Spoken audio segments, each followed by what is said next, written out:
shown that by third grade reading predicts later high school graduation.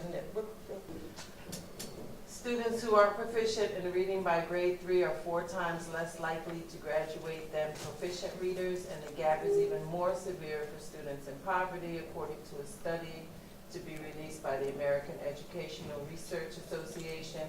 Yeah, if you click that button, it will take you right to that page where you can read the study for yourself, the whole study. Do prisons use third grade reading scores to predict the number of prison beds they'll need? It says the idea is especially odious to those. It's often communicated to educators, parents, and prison reform advocates. I've heard it said for years now that that's something that, you know, the powers that be, I don't know, you know, for sure if they actually do that, determined by children's test scores and everything. If they use that to try to determine, they're basically saying that if they're not doing well by third grade, the gap is going to get bigger. They might become more disinterested in school, drop out, which could lead to being on the street, getting involved in illegal behavior, and that's what they're basing the prison beds on. Now, that is not to say that if they haven't, you know, mastered reading by third grade. I mean, we do have adults that are sometimes illiterate and they are able to learn how to read. A lot of times by that point though, they have the motivation. What we often see now is a lack of motivation in the children in this generation with a lot of the technology and everything and the games, the video games, and just everything that's out there that's being thrown at them. It's hard in these times. There's so many distractions and everything. So that's why I was trying to find some things online to get them to reading and to get parents more involved at home, to make them sit down, let's read this, let's talk about it. So we're working here to help them, you're working harder at home to help them, and you have some tools and resources to help you to do that more effectively.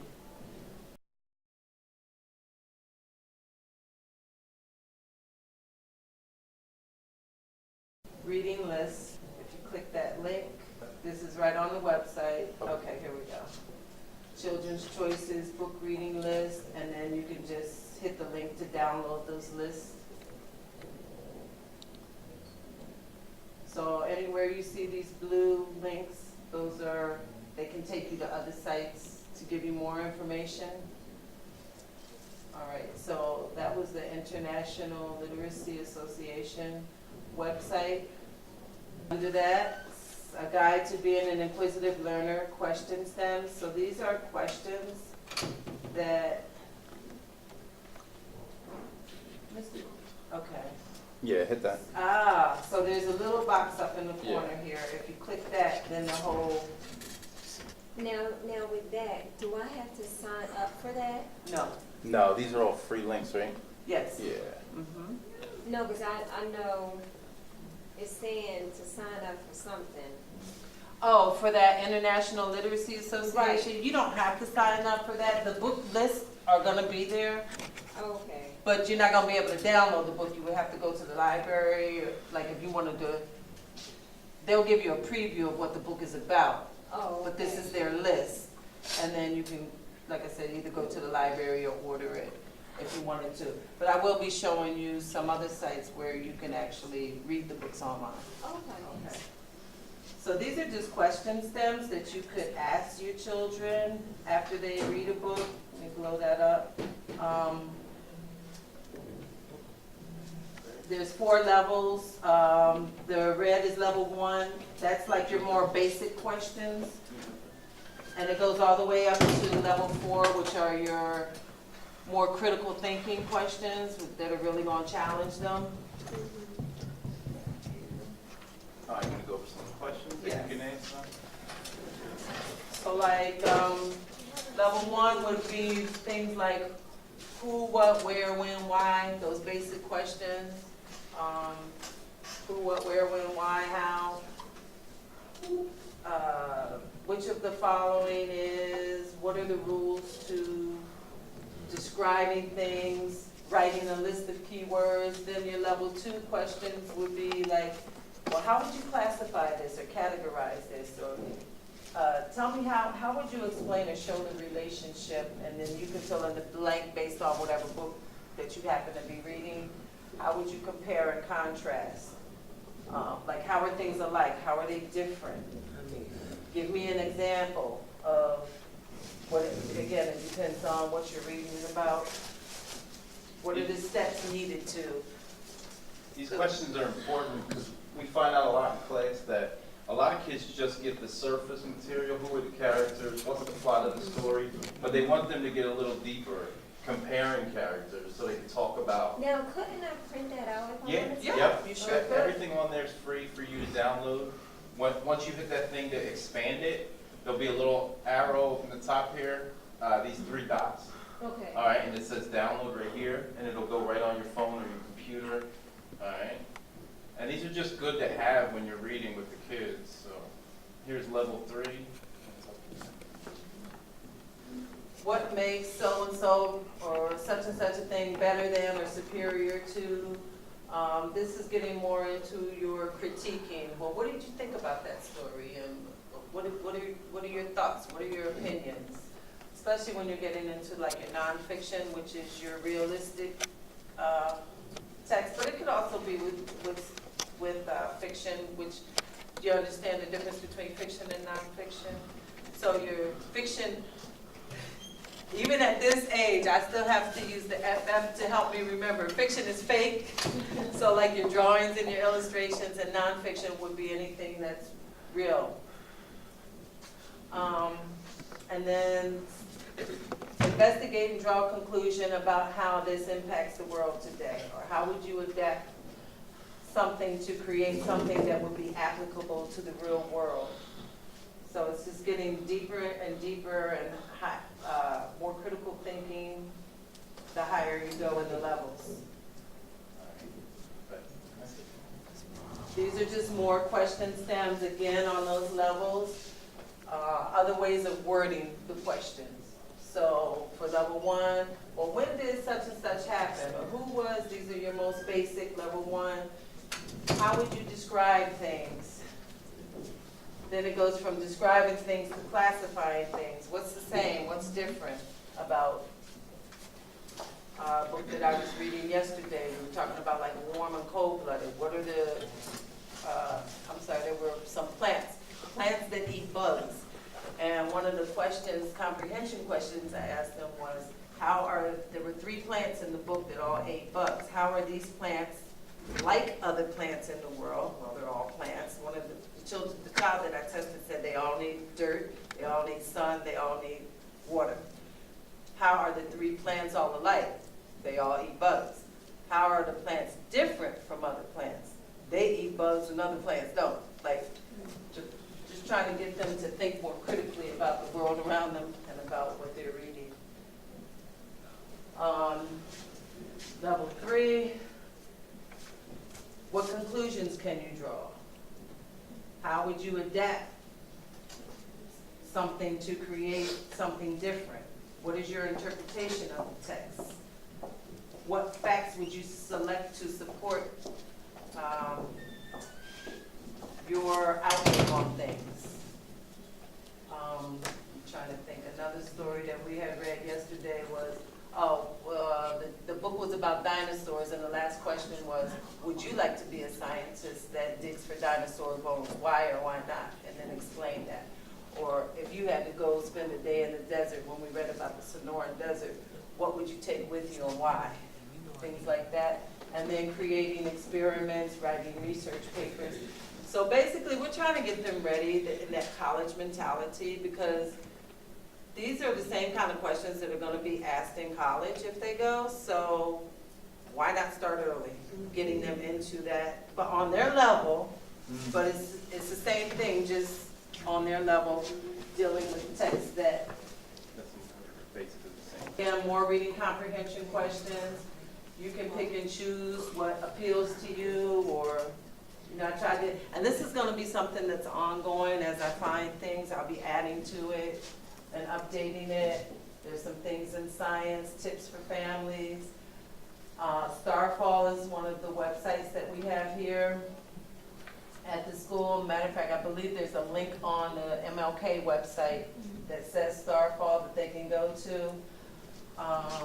So for your preschooler here, And this will be always free for them? yes. Well, yeah, you can pay for Starfall and get more, but there are certain things that are free that you can, getting them to make those connections, build those background experiences. And I was surprised to find out, like, sometimes in a story about the beach, how many kids live close to the beach and didn't know what the beach was. To go to learn to read. Okay. So here you'll have some books, just any one of those.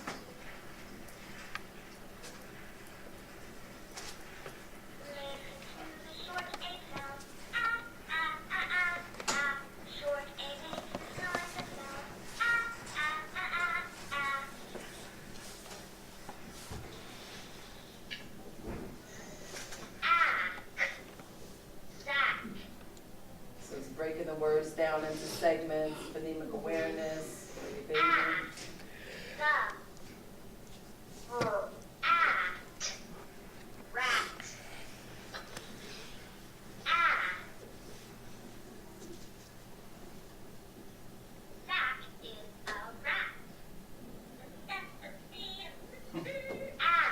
So, they like that technology? Okay, but this is what you're gonna.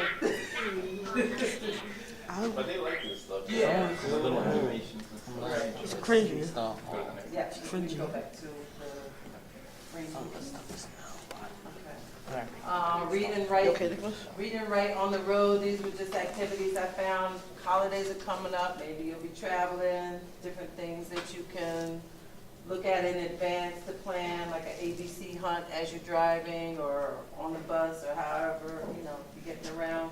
Just different games that you can play with the kids that they think it's all fun and they don't even realize they're getting smarter. Yeah. It's so important. to talk to Billboards. the kids, yeah. Okay, so these Okay. are road trip games. Road trip games.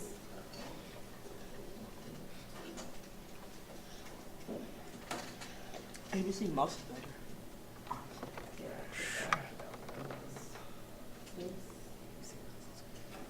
Better is.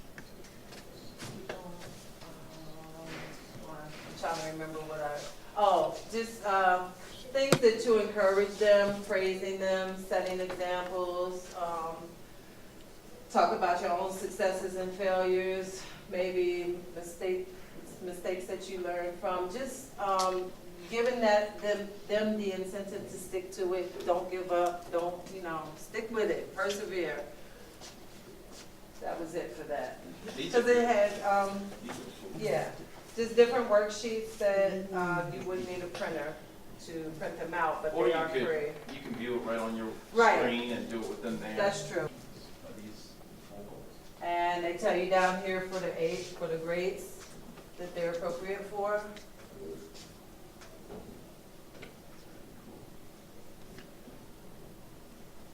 Getting up into your 4th and 5th grade, 6th, and then go down a little further. You have more pages that you can go to for more. And actually, if you go back over here, This? bring that down, the grade levels, okay? Or the genres, fiction, nonfiction, historical fiction. Breaks it down that way. These are just more sites up here that you could go to.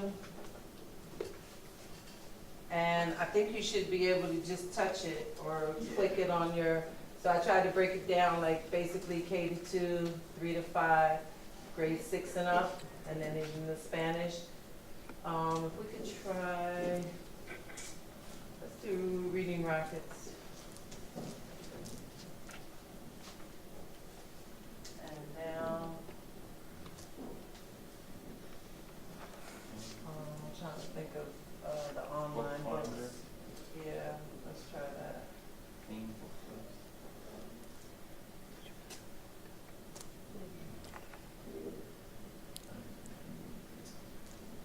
go back to, can we go out of that? I'm trying to remember the online books, so I may need to update that. Back to Greeny's, that list, okay, scroll down here. No, oh, okay. Okay, let's do this first one, classics for older kids. So, I mean, they might find some of these corny, but I've seen some of the tests that they give, and sometimes they'll give the kids a reading passage. And it might be some old books that we I grew up on, written in old English and stuff. And that may be what they're putting in front of our kids when they're taking that test. And then, so this is just gonna explode, like, you know that's old. Peter Pan, the original. Okay, But it's that's for free your and older it's- kids. And talk about the language, like some of the I just tried to give you a lot of options. And then there's a PowerPoint at the end, because I have to do this for a class, just some more tidbits and tips to help you. There's a few more links on there too as well. Talk to your kids a lot. I found that with my two boys that are now 13 and 16, they both were in preschool handicapped for speech language delay. I think it was because I talked too much. I probably finished their sentences and stuff. And I think that's why they never really learned how to talk. I mean, fortunately, they tested out of it by the time they got to first grade. They went to regular school, but talking to your kids. but talking that's the most to your kids, not important. talking for them, engaging them in that conversation. And I was even surprised with my 16-year-old. He just told me the other day, you know, Mom, I just wish you would say, I know you're busy, I know you got things to do, but I just wish you would talk to me every day. Like, I was like, oh. I'm sorry, baby. How was your day? Is there anything you want to talk about? So I need to take my own advice. I just learned. Read to your kids. Anywhere you see the blue, that's another link that you can go to. You can just click it and it'll take you to that website. Teen Book Choice Awards. And these books you can purchase, right? You could purchase, you could go to the library and look for them. I wish that I had written notes down so that I could remember which ones had the actual free books. So you're gonna have to explore a little, but what I will do is try and go back through it and add another page that would just say the website that has the free books where it will actually turn the pages and everything. I will add that to it, okay? And you'll know, because there'll be a heading that says free books to read online, something like that, okay? Also on here, I wanted to add asking them questions.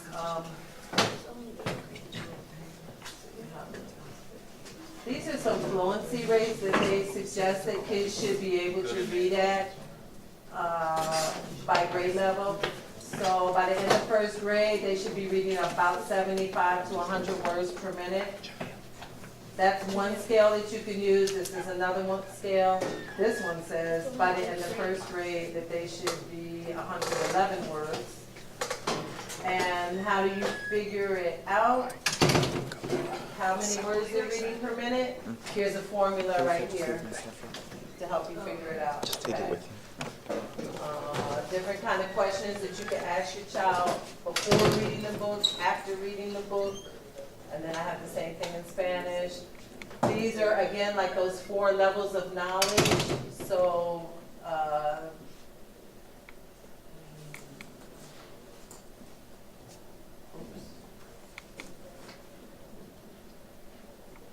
so your level 1, you know, that's the who, what, where, when, why, make a list of things. These are just different words that you can use. Well, what caused that? What caused that effect to happen? revising something, how could you make it better, critiquing it, what is your take on it? What are your thoughts, what are your opinions? And then this would be, well, what could you do to make it better, or how could you fix the problem? That would be like the highest level. Because that's like with your engineering, that's basically what engineers do.